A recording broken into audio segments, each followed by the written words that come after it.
Hello, everyone. Welcome to my show, Curryupstartup Leadership Podcast, a podcast to spotlight world class Asian leaders, entrepreneurs, C suite executives, and people who can provide candid insights from their personal journey to inspire you. And this is your host, Priyanka Kumla, joining you on our 80th episode of Curryupstartup Leadership Podcast.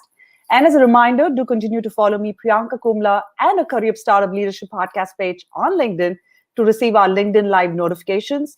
We're also on YouTube, Twitter, and your favorite podcast, so streaming platforms. So give us a follow, thumbs up, leave a comment or a rating to continue to let us know how this podcast is inspiring you to be a better version of yourself. And in this holiday season, we have an amazing guest with us who's going to provide candid insights on peak performance, wellness, and being the best version of yourself through some amazing techniques. Let me unveil who my special guest is. Sabrina Runbeck. Hi, Sabrina. Hi, Priyanka. Hi, everyone, for listening in. Thank you for having me here. And I so appreciate all of you for joining us on a Sunday. Thank you so much, Sabrina. It's such a pleasure to talk to you, especially in this holiday season. So super excited to know how you can guide us through some amazing techniques to be a better version of ourselves.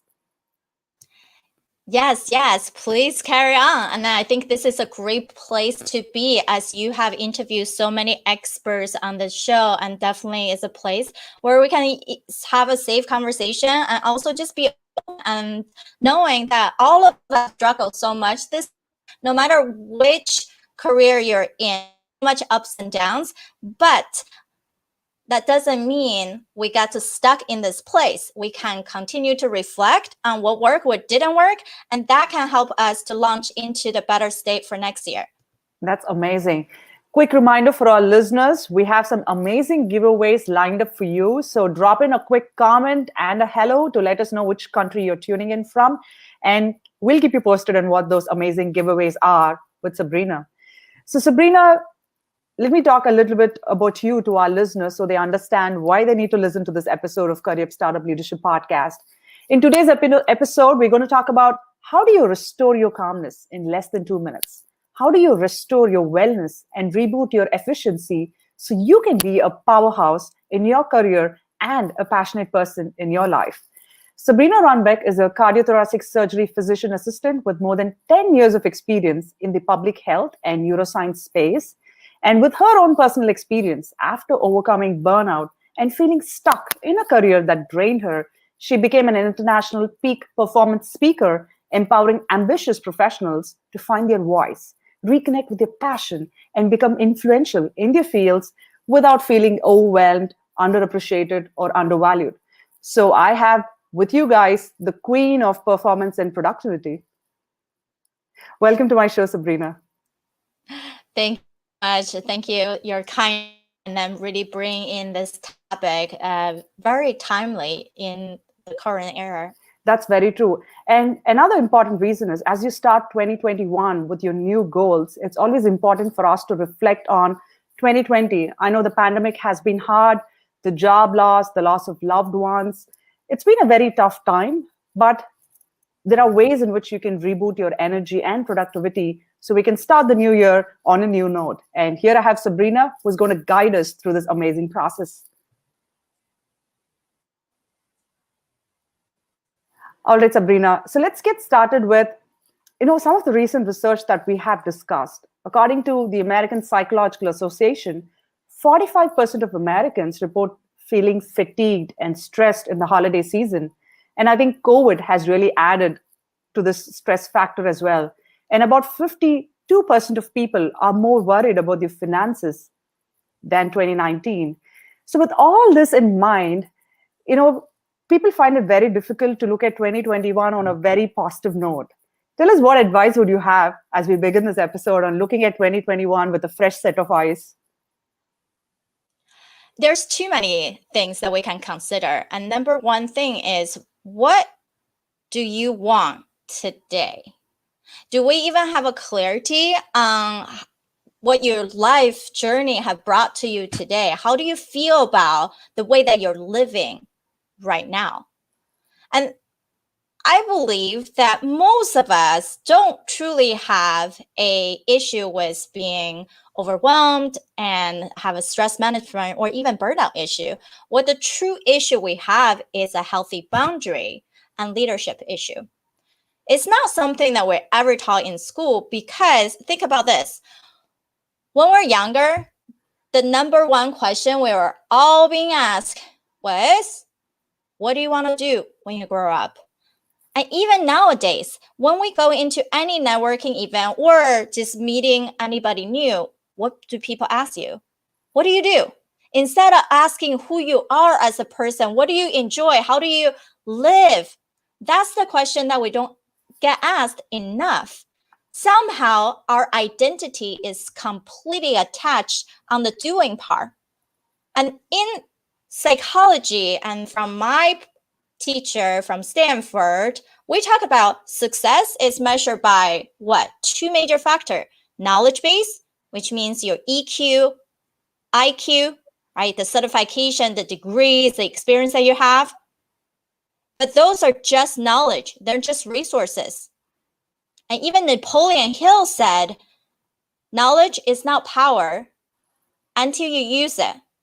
And when you use it correctly. Just have all that certification and knowledge bank from reading books, podcast listening, writing journals won't really help you if you're not using them to be productive, to line into the goal that you want to get into the future. So what's the other part of creating success in your life? Is what do we call PQ, positive intelligence. And that even measured by two components. What are the 9 sabotaging tendencies that you have? Common ones are perfectionism, over logical thinking, Procrastination. Procrastination is actually not part of it. Oh, really? That's interesting to know. Tell us more. Yeah, so there are specific 9 different categories. These tendencies might lead you to procrastinate, but the specific one measured procrastinate is one of them. So avoidance tendency, for example, if an issue comes up, you feel like, oh, just give time will resolve that, then yes, that leads to procrastination because you're waiting for somehow things miraculously resolve itself. And what does that mean to you? You bury the problem into your subconsciousness. So if you're not dealing with right now, then later on it will pop out into the future that you leave back to, not prepared.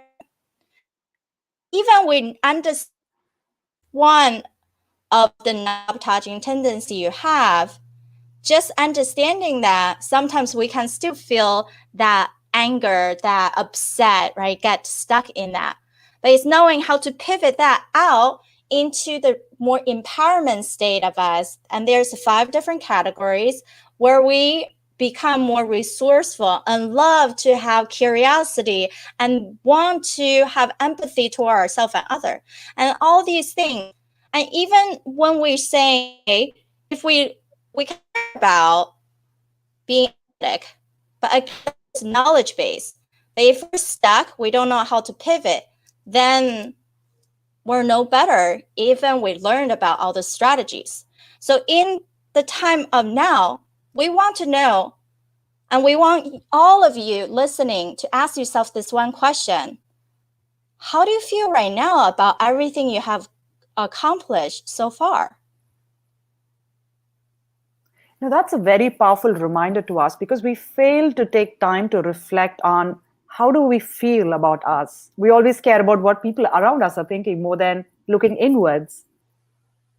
Exactly. And that's why one of the most useful tool that all my clients have told me is I build this burnout bulletproof worksheet. And that's a worksheet I suggest all of them on a weekly basis because we lose track sometimes.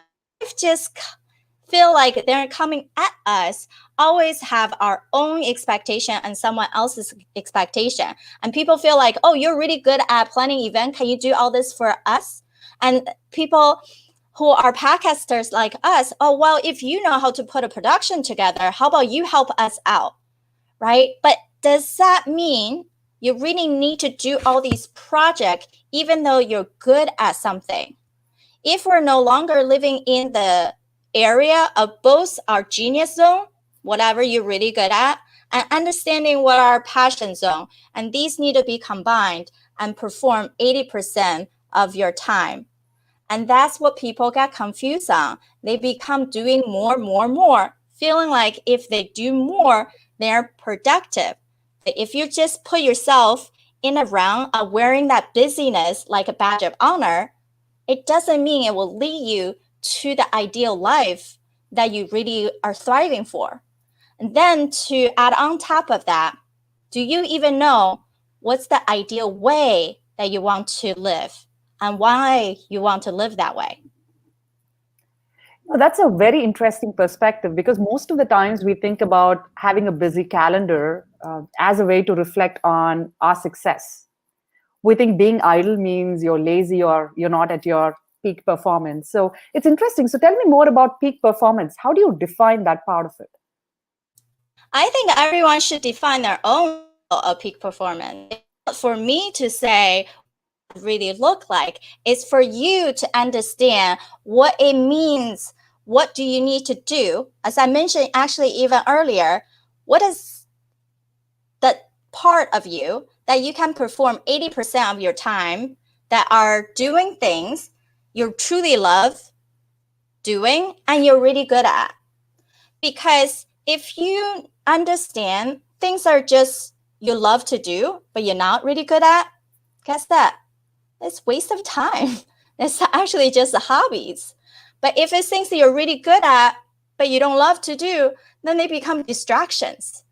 So you have to be honest with yourself to figure out what tasks, project, and then way they perform professionally, personally, that can drive us forward. And that takes some time in the beginning, to be honest. And that's why you have alignment worksheet to figure out what are your value systems. And let's keep it simple. Let's just pick 3. And that become your guidance, that internal compass you create. Whenever something come up and you can say yes and no so easy, no longer feeling like, oh, I have to do this because I want to reach that person, right? You keep pouring, doing all these tasks that are not serving you whatsoever. And at the end of the day, we're not being selfish. We're just being so clear on our value system, on how we want to show up, how we wanted to give. At the end of the day, when we can give the best, means you're selective on the people, the time, then you can give quality of your work, no longer just quantity. That's a very important thing that we'll have to remember, especially during this holiday season, right? Where everybody feels like you need to please a lot of people and you do a lot of things that don't interest you, but you have to do for the sake of doing. On that note, I'm going to acknowledge a couple of our live listeners as well. We have Satya. Hi, Satya. Welcome to the show. We have Hina Girdhar, who's joining us from India. Hi, Hina. We have Piyush Bajpai. Hi, Piyush. Great to listen to your show. Great going, Priyanka. Thanks for your kind words, Piyush. We have Tim Gilday. Priyanka, you always bring so much great content to the community. Thanks, Tim, for your kind words. Thank you for this. And congratulations to Sabrina for her contributions. We have Brian Thomas, who says, great guest as always, Priyanka. Thank you, Brian. It's always interesting when we get experts from different fields and spotlight Asian stories, so I enjoy doing that. We have Susan Picerno, who says, I'm concerned after COVID that I'll always be worried about getting infection from people, not following social distance, and just feeling scared. A lot of these are real world issues that happen to a lot of people. Thanks, Susan, for sharing that concern as well. What advice would you have for somebody like Susan who's stressed because of the social distancing factor and how people take care of themselves? Yeah, such a great question. Thanks, Susan, for bringing that up. You're not alone. I think many people, it doesn't matter, they're like me in healthcare who are exposing for possible COVID patients versus I actually know my patient should not have COVID, and otherwise we would not operate on them. And versus the general public, you want to be careful on social distancing, wear masks. Now we have vaccines that really give people hope on be able to create that herd immunity, yet we do still have to practice healthy hygiene. Now, thinking about fear and love, two distinct, heaviest, strongest motivation in all of our life. We either fearful and we avoid pain, right? Fight and fly. It just that primitive brain will want it to scan for any type of danger, even though there might not be realistic. Because if you're someone who, let's just say, go into a grocery store, you grab the wipe, you clean the handle of your cart and wipe down the rim of where you think you might be touching. You're already proactively protecting yourself, and you're wearing masks. You are distancing from other people. Then you put yourself in a safe spot and not letting others to invade your own boundary. So would you still have that fear? Maybe. But then that fear is actually an unrealistic fear that you just created for yourself. Most of the time, even in a personal and professional realm, we all want to live in this bubble of comfort zone. And right outside of that comfort zone is that fear zone, unfortunately. But guess what's outside the fear zone? It's growth zone. If you can't even put your feet out, test the water, and do the things that you need to do to grow, we're not to say you have a goal and then you're going to get there tomorrow, but to compound your activities, your resources, grabbing and leveraging other people's resources, and then you can go things much further, right? And just like the African proverb, you want to go fast, you go alone. You want to go further, you go together. So it's about understanding we can have fear, but we have the courage of acting, courage of trying. Despite of this outside restriction, we know what doesn't change is our value system of who we are. We can still change our priority, but it doesn't stop us for being, for living. And if you stop living, then unfortunately, that's on you. That's nobody else's fault. But we have to own up our own life. We have to really take ownership of that.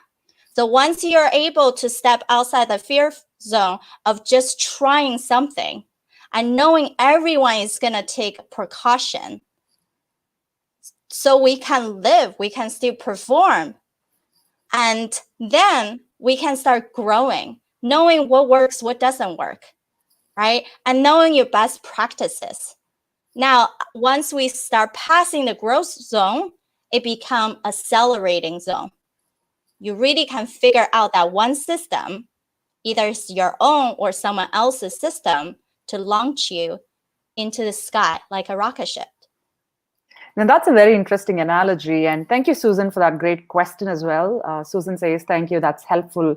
Now, as you spoke about the growth zone and the acceleration zone, one thing a lot of Asians have is this fear of failure, because we are used to conforming to certain traditional standards of society, be it the kind of job, the kind of stable paycheck.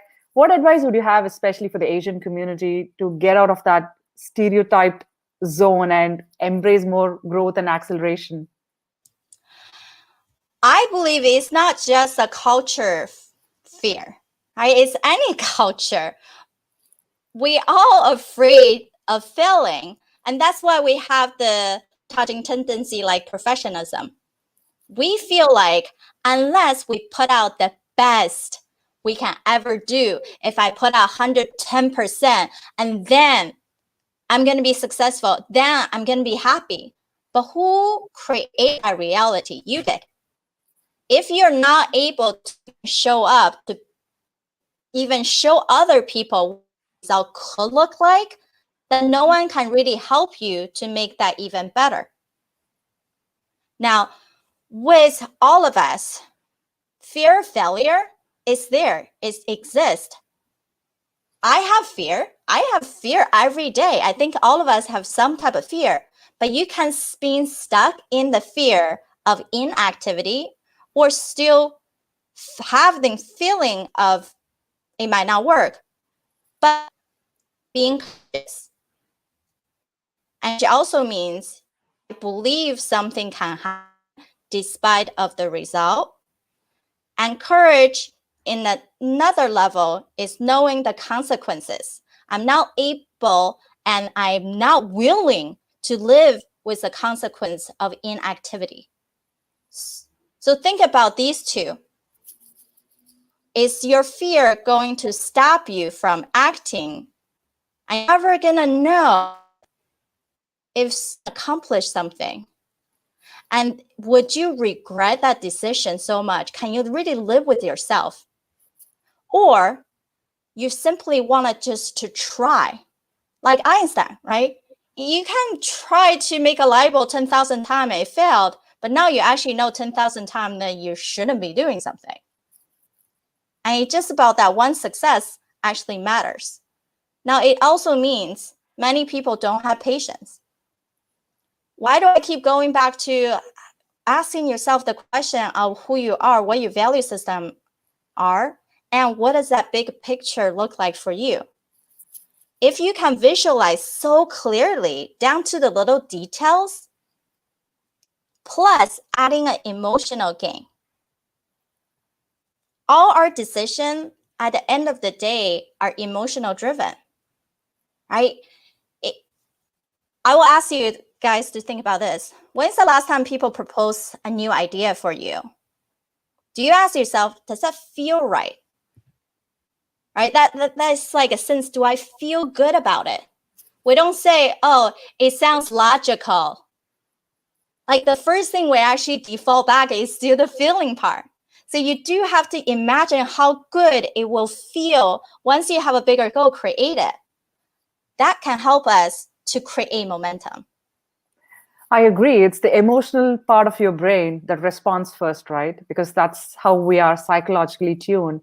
But tell me this, it's human tendency to have a lot of negative thoughts, a lot of negativity. What is one advice you would have to remove those negative thoughts and pivot them more towards positivity? When we have these negativities in our life, they are about 40 to 80 million thoughts a day. We have this, and that's what's in psychology called mental chatter. Now, 80% or higher of those numbers and those ideas that are bombarding your mind are from the previous day. And that's why we constantly need to do reset exercise and what I call them mini mental vacation. So there are 2 minutes exercise. And last time I did a workshop in front of a group of overnight nurses, one of them even said, after she came off that 12-hour shift, she can do another 12 hours. Not to say she really should be doing that, but it made her feel that quickly recharged. So think about how you can use that in between your major meetings, presentations. It's not fair for your next team member, for your next client, to see how you feel or what worry you had about all the things that you have done right before that. Right. And then for healthcare professional, we're going for people who has clinic, you have one patient after next. Yes, it feels rushed, but at least you can give yourself that minute of break in between. So when we step into the next room, people feel like you're present with them. You're there to actively listening to them and not just worry about documenting, not just worry about getting through things. And that's the key. And one way that I do this is noticing your breath, that when we do a slow breath out, that slows down your heart rate. And how about our body? We all know body languages means a lot. And it's not just the expression to other, but knowing where our body lays. And even now, are you sitting down? if you're sitting down, do you feel like your shoulder is kind of slouching and leaning forward? Or you're sitting, have your spine straight up, so you don't put so much pressure on your lower back, that you have space in between your neck and shoulder, and this is all opened up. And when you are able to then, I use one of our 5 senses to highlight that, to redirect your thinking to one of the 5 senses, right? It means touch, smell, taste, vision, hearing. Now we allow ourselves to focus on something that's positive, and our senses go very quickly to our neurotransmitters, and it just setting off different fires. So if we can redirect our attention to, let's just say, a pressure point for our eyes, and all we did was do exercise for our massage of our eyes, then we can actually brighten our vision and decrease the thoughts that we have for all the chaoses around us. That's how we reset. So anybody who wanted to do that exercise, you can go to sabrinarunbeck.com/energy to grab a version to try out for yourself. That's amazing. Thank you, Sabrina. And we'll post links to some of these amazing resources out there as part of our episode notes here as well. You bring up a very interesting point, Sabrina, because most of the times we just get through life. We don't realize we have to live life to the fullest, and only you have control to do that. No external, material or physical possession or people are going to help you reach to that performance level, right? And thanks for giving that wonderful example. When you're stepping out to meet another person, how do you reset your brain? That got me thinking that your body is like a machine, and you need to put in the right kind of inputs to get the right kind of outputs. Yeah, exactly. You're so right. Now, most people come to me, they wanted to learn the best way to get a lot of things done with a short amount of time. They always say, Sabrina, I just need more time, then I can get through everything. Now, I have to tell them, actually, you needed to spend less time on the mundane things that are not in your passion zone or your efficiency zone, and actually understand everything else is distractions. And so you can do the things that truly will light you up in life, right? And that, guess what? That will light you up both in professional. You truly understand you went into your career because you were passionate about something. And most of the time we start losing that once we become such a good machine of doing. So we don't want to turn our passion into a poison. And at the same time, when we're better about knowing when to say yes, when to say no, guess what? You have even more time for all the things you used to enjoy doing by yourself and with your family and friends. So they don't feel like ignoring them because your life has been easy. So at the end of the day, the 6th step usually I take people through. Number 1, define the ideal life that you truly have. Paint a clear, and so you will help yourself to remember. And then how can we create continuous momentum so you don't procrastinate, so you understand what you're fighting for? And 3, we wanted to master our psychology. What are your sabotaging tendencies? Can we remove them? And can we quickly pivot into the human side of you, that you are smart, you are resourceful, and you are confident? And what does a confidence even look like on the 3 level of personal, social, and skill level?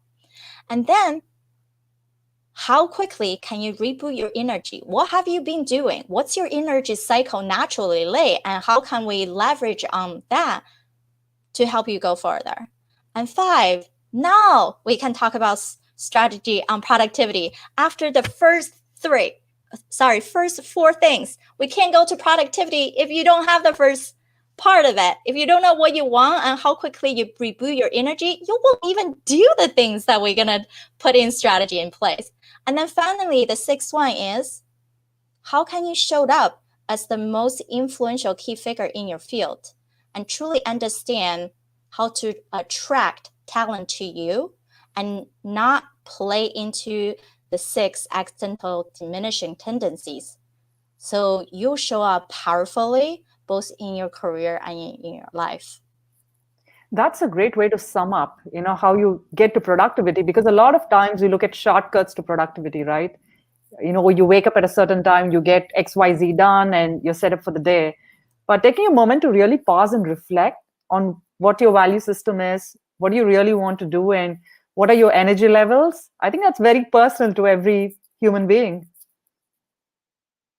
Yes, it's very personalized. It's not something that we can just say, oh, peak performance look like this. No, it look like whatever you want to accomplish.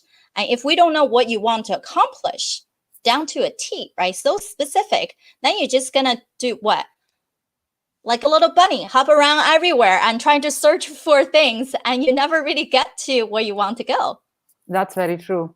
On that note, I want to give a quick reminder to our listeners. We're going to give away one free exclusive mentoring session with Sabrina herself. So continue to drop in a question or a comment during our live show or during our replay, and we'll follow up to let you know who that lucky winner is. On top of it, we're also giving away the performance blueprint for 5 lucky listeners of ours. Sabrina, tell us more about the performance blueprint.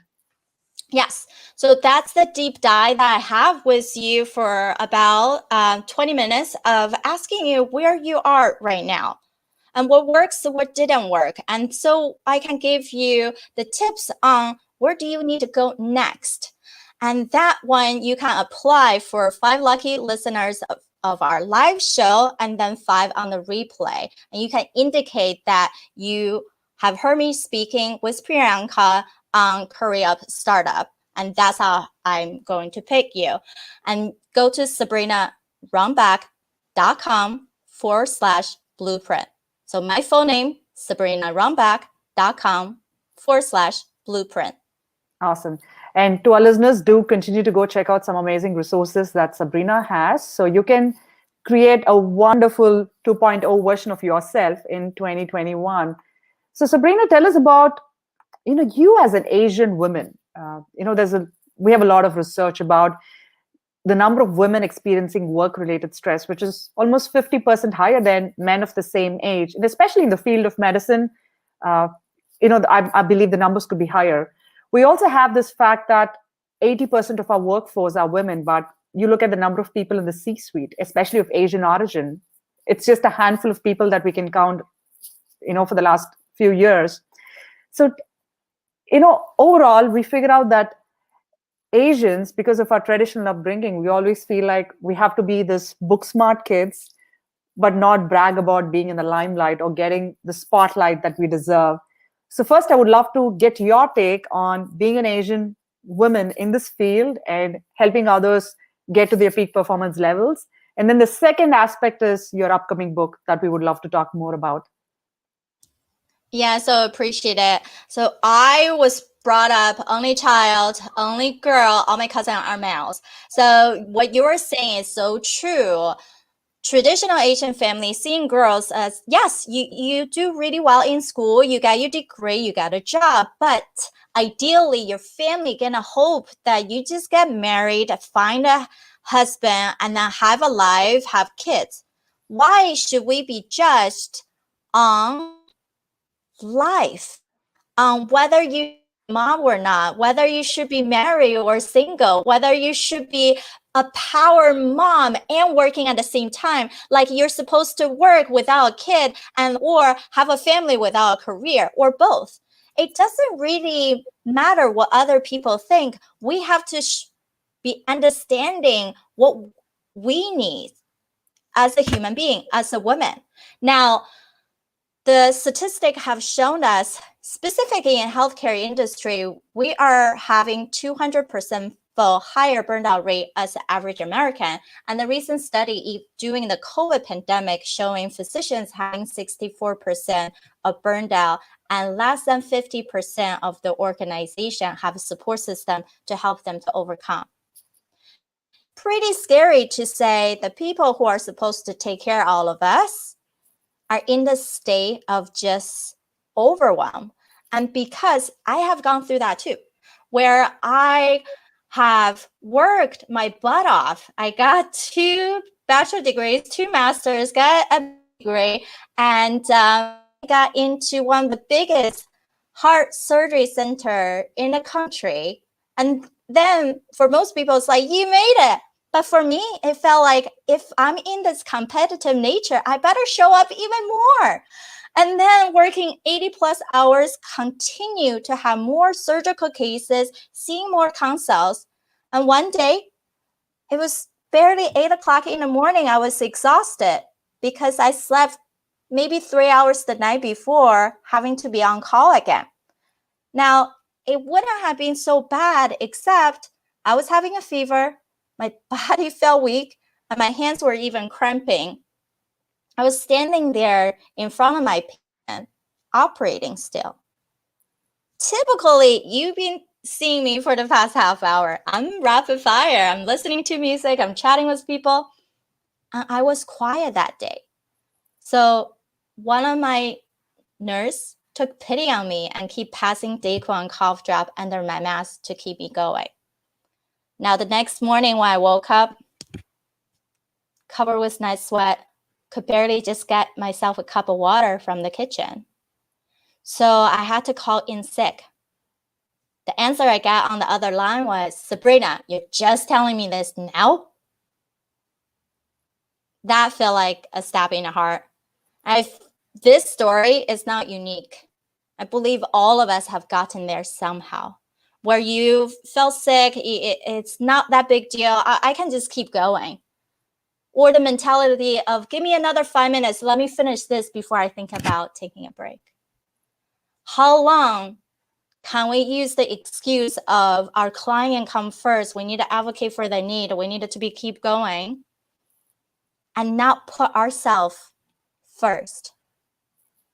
Now, I had to go back to my day of neuroscience and public health and learning from all of these bigger name performers and learning from my bigger coaches, and to realize there are simple ways to really fall back in love with the career that you choose.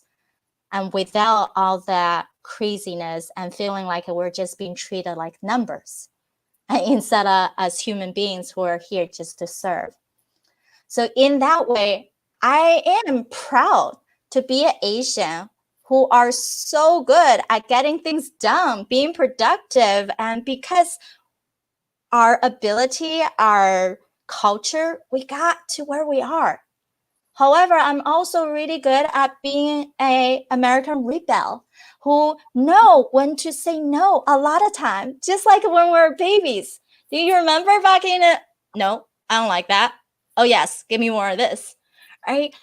Put yourself into more of a simplicity. Don't overcomplicate your life. And that's why I am collectively with 16 other Asian women to write a book called Asian Women Who Boss Up. Because we all come from different backgrounds. Some people have overcome drug abuse. Some people like me who are steadily moving forward against all odds. And some people who are movie producers, magazine editors, chefs. And we all have a different background, but we all know our value system to truly believe that no matter who you are, how you want to live, you deserve to have that clarity and fight for yourself. I love the title, Asian Women Who Boss Up. How did the idea of bringing together Asian women for this book occur? The book series has been published with health and wellness, has been published in with different category. But if you think about Asian women who are entrepreneurs or who are leaders, there's not that many of us out there. Some of the TV movie has been more of an Asian character. That's great. That's entertainment. But how many resources out there between podcasting, between book publishing, and entrepreneur or award-wise are Asian-centered? Not many. So we wanted to be someone who really show up differently and highlight this type of us, these women who are usually not highlighted enough, right? Despite the culture differences. So we wanted to highlight this specific area of all of us. That's amazing. And we're looking forward to your book launch, which I believe is going to happen in March 2021. So congratulations. And the whole Curryupstartup Leadership Podcast community and clan is here to cheer for you.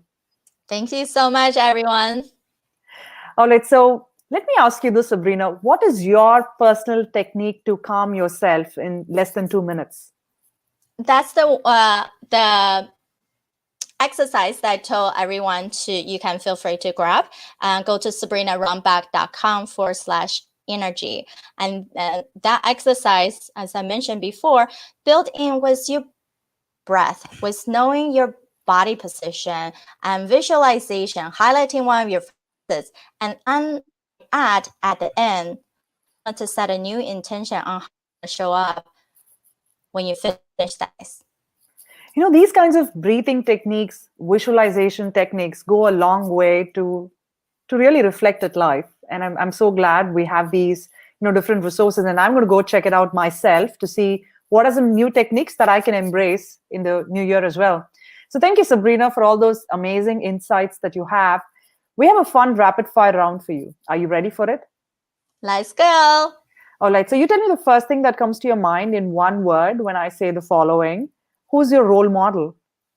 Brandon Burchard. What does happiness mean to you?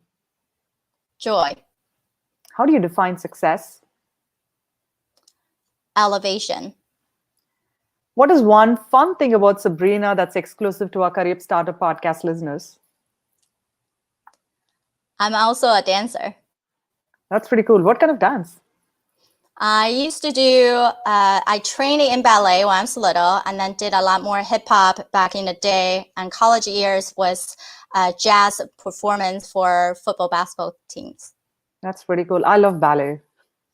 It gives you that sense of calmness. I love it for that part of it. All right. So the final question that I have for you is, what is your native language and one word to describe yourself in it? My native language is Chinese. And I really, do you want the words in the native language or English? I would love it in the native language and then a translation in English for our listeners as well. Meng, fierce. That's pretty cool. Is that how people around you see you? I think people see me as someone who would want to throw myself a dance party and show off. Doesn't matter if someone's watching or not. That's an amazing way of living your life to the fullest, is what I truly believe in.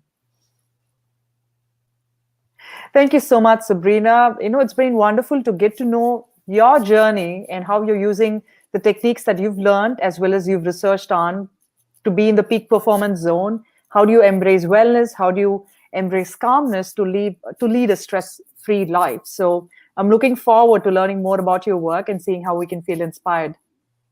Amazing. Thank you so much for having me. And thanks everyone for listening in. We appreciate you spending the past hour with us on a Sunday as you're launching into 2021. I'm happy to listen to what struggles you have gone through in 2020 and how to give you a better direction into 2021. So go free to apply at sabrinarunbeck.com/blueprint.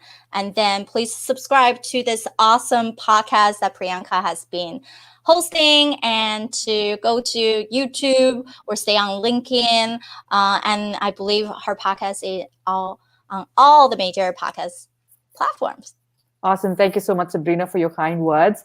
And to our listeners, one key takeaway on our episode 80 with Sabrina Runbeck, peak performance speaker, is try to figure out what you're passionate about, what you love doing, and then say no to other things that are a distraction. And I really love the analogy of kids, where they clearly say a no when they don't like certain things. And I think we need to embrace that attitude in our life sometimes to live a healthy, happier life. So on that note, I'm going to let you guys start thinking about what are your values, what are your core things that you stand up for. And I think that's an exact blueprint that will help you guide through the other resources that are out there in the world. There are some on Sabrina's website as well that I would encourage you all to check out. It's been hard times for a lot of us, and acknowledging that is very important, and not shying away or trying to think that time is going to fade away all those emotions. That's one of the challenges that we have with our community. So acknowledge your emotions and start moving one step forward to lead a better, healthier, and a happiest version of yourself. We have an amazing lineup of guests coming up, including our episode tomorrow with Dr. Shara Ali, who's going to focus on mental health through her company Neuroorganics. So stay tuned for that episode by following me, Priyanka Komla, and a Curryupstartup podcast page on LinkedIn for your LinkedIn live notifications. So give us a like and a thumbs up if you're watching this on LinkedIn or on YouTube. Do follow us. And please drop in a quick comment to get that free mentoring session, and we'll announce a lucky winner this week. And we'll also put in a link where you can get more resources from Sabrina on her peak performance blueprints, as well as getting that amazing energy vibes for 2021. So stay tuned on to our episode notes. Until another episode that's happening tomorrow, this is your host, Priyanka Komla, signing off from Curryupstartup Leadership Podcast, a podcast to spotlight world-class Asian leaders, entrepreneurs, innovators, who provide candid insights from their personal journey to inspire you. Have a wonderful rest of the day.